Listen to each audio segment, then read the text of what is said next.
Hello, Home Slices. It's Kiera with Home Slice Adulting coming to you with my review for Netflix's The Circle Season 3, Episode 12.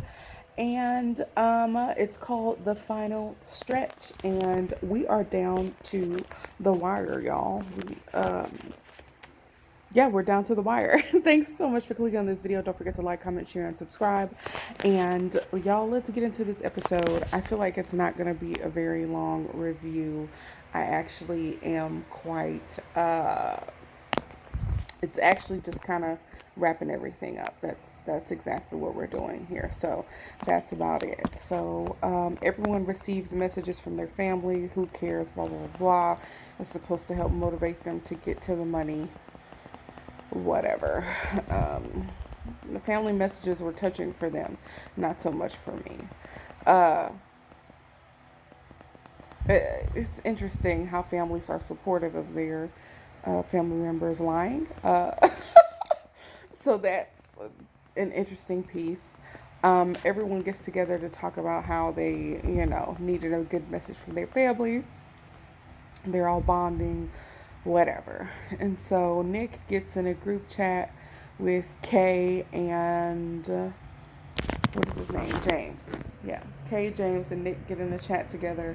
They talk about how they're gonna have each other's backs. Nick seems to be playing a game.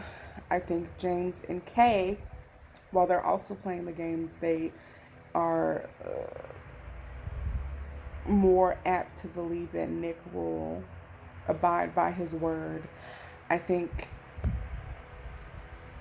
the problem is that when Kay was having this conversation, like in her room, she was like, well, I hope Nick doesn't cross me because we won't be friends in real life. And it's like, girl, if you don't rate him at the freaking bottom and get on with your life, because Nick has really been playing her the whole time. And the real reason he didn't block her is so that he can rate her at the bottom now and make it so that she's not in the rankings. Like, duh.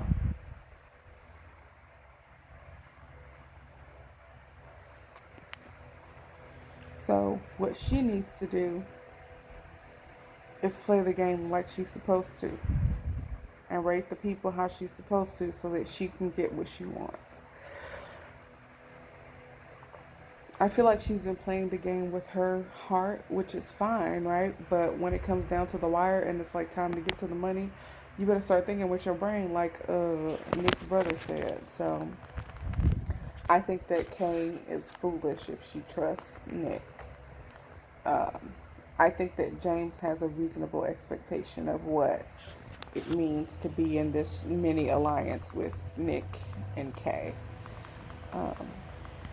But anyways, next up they have a Savage Questions challenge where they each get to ask savage questions.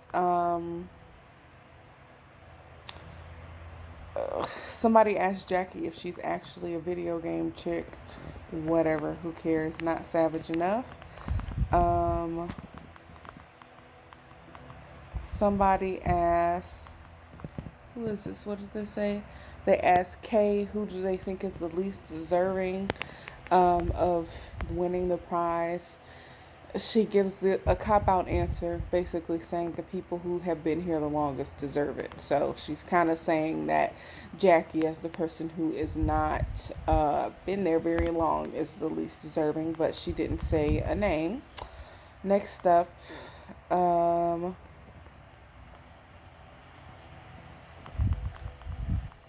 let's see. Somebody asked Isabella if her circle fling with Nick is genuine or gameplay, and she lies and says that it's genuine and that she wants to continue it, and because Nick is an idiot, he falls for it. Ashley is asked to choose between Nick or Isabella, and Matthew who was playing Ashley, basically says, I would sacrifice myself before I turn on either of them. So that, shores up the strength of his alliance. So, congratulations, they got done playing Savage Questions. There's a conversation between Nick and Isabella. And of course, Nick is like, I want to follow up with you. You had a great question. I mean, a great answer to that question about whether or not what we have is real. I want to take you out on a date. How do you like this date? And when they just about get into the date talk, of course, the lesbian in the group brings up the other lesbian, Ashley. And it's like, yeah, I would love to go out dancing with Ashley. And it's like, girl, you're supposed to be talking about your date with Nick. You changed the subject real quick. But anyway, they invite Ashley in the chat and they talk about boring stuff, whatever. And they call themselves the Goobers. Who cares? Um, Jackie has a conversation with Kay and James to try to shore up her position. Um, they talk about, I would like to see all of us at the end, whatever, blah, blah, blah. We got this. I got your back, whatever, whatever. Moving on. Next thing you know, it's time for the ratings. They all do their ratings, and this time they have secret influencers. So the influencers know that they are influencers, but they don't even know who the other influencer is. And no one else in the group knows who the influencers are either. And so the interesting part about being a secret influencer is that by pushing too hard in one direction or the other, you give away who you are. And again, because James has very good perceptive skills, he knows by the end of this exchange that he is working with Nick. Nick doesn't necessarily seem to have a good grip on who the other influencer is. The one thing that I disliked about this situation is that they're trying so hard not to give away their own identity that they like talk around stuff and they say the same thing over and over. Like James just kept saying how valuable each player was to the circle and talked about trustworthiness, and then Nick always talked about how people made the circle more enjoyable, and it's like nothing is more enjoyable than $100,000. Like, get rid of somebody and move on. This was like the longest exchange ever when it comes to the influencer chat. So I was very annoyed by that. I was like, this is going on for too long. Like, please just freaking pick somebody. The other bit that annoyed me was that while James was perceptive, he was not persuasive. Like, this is twice that Nick and James have both been influencers, and James has not been able to necessarily save a person that he wants to save. And arguably, it doesn't really matter this much. The problem is that Nick now has two people who will probably rank him high because he has both Ashley and Isabella. Whereas James and Kay really only have each other and the very flimsy word of Nick. And I think that puts them both at a pretty big disadvantage at this point in the game. But Nick was not letting up on Isabella or Ashley. So yeah, that's that. And I think that because Jackie was so new in the game, it was going to be very hard to even come up with a good reason for why Jackie should stay and one of the longer standing members like Ashley or Isabella should be gone. I don't think that James was able to really justify getting rid of one of them. Nick just kind of bulldozes his way through those conversations, and I mean, he's playing the game. James always kind of seems to be the one to yield. So they had to make a decision about who would break the news about the who they decided to block. And James volunteers, which he shouldn't have. I think one of the things that James should have considered, that the person who is leaving is going to know the identity. Oh, well, maybe he didn't think that. Maybe he thought they would just do it in chat and block somebody. He was probably genuinely surprised by the fact that he would have to go and do it in person. And so now Jackie knows his identity and knows that he was a secret influencer. And this is twice that he has made a promise to protect somebody and has not done that. So if Jackie leaves a message, it could be damning to James.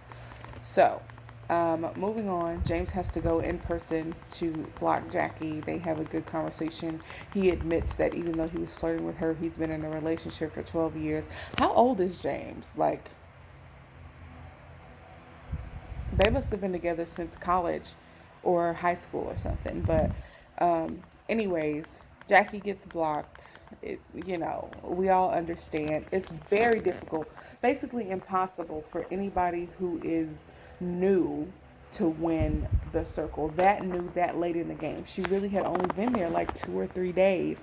There's no way that people are going to vote her um, in the top ratings. It's just impossible. And so I really would like the circle to come up with a different way of introducing new people to the game. Like, it's adding people that late in the game to where they're only there for like 2 or 3 days before the finals is just a recipe for like that person's not gonna make it. So something's not right about that. But anyways, moving on, we have our 5 finalists, and it won't be until next week that we figure out who the winner is. And so um, I'm actually getting married very soon, so I don't know that I will be able to actually watch the finale in time. My hope is when I do have time to watch it, I'll come and do my final review and final thoughts on this entire season of The Circle. I really enjoy The Circle. I hope you enjoy it as well, and I hope that you like, comment, subscribe, and share this video with somebody who you think will enjoy it. You tell me, was Jackie supposed to go?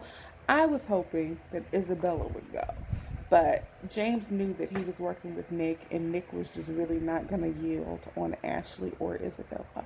I'm very curious as to how Nick is going to act once he sees that the two people that he has trusted for most of the game are not only not trustworthy, but neither of them are interested in sleeping with him. Well, Matthew is interested and sleeping with him, but Isabella is not. So I'm hoping that Nick gets the wind knocked out of his sails. I don't care for him. His gameplay has been kind of eh. And somebody else put in the comments about there being some racial bias in the way these ratings have gone and how people have gone after other people. Again, I'm not gonna touch that. It is interesting. It is an interesting concept, I'll say.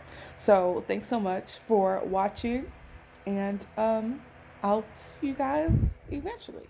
Peace out, home slices.